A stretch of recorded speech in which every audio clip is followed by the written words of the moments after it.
Mumbai police action मोडमध्ये आर्थिक गुन्हे शाखेची दादरच्या टोरेसच्या ऑफिसवर छापेमारी।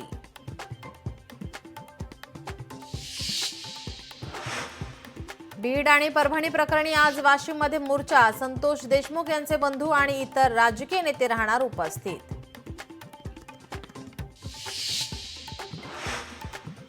सक्षम लोक आरक्षणात नको, आरक्षणाबाबत सर्वोच्च न्यायालयाची महत्त्वाची टिप्पणी। राष्ट्रवादी पक्षातील नेते पुन्हा जनता दरबार भरवणार। प्रदेश कार्यालयात आठवड्यातील 3 दिवस होणार जनता दरबार।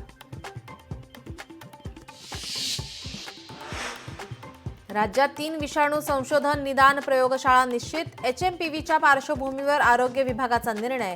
पुण्यातील राष्ट्रीय विषाणू विज्ञान संस्थेचा समावेश। अमरावती जिल्ह्यातील मेळघाट गारठलं। माकलाचं तापमान 5 डिग्री तर चिखलदरामध्ये 6 अंश सेल्सिअस तापमानाची नोंद। राम मंदिराचा आज पहिला वर्धापन दिन। वर्धापन दिनानिमित्त अयोध्येत मोठी सजावट। राम मंदिरात दर्शनासाठी भाविकांची मोठी गर्दी।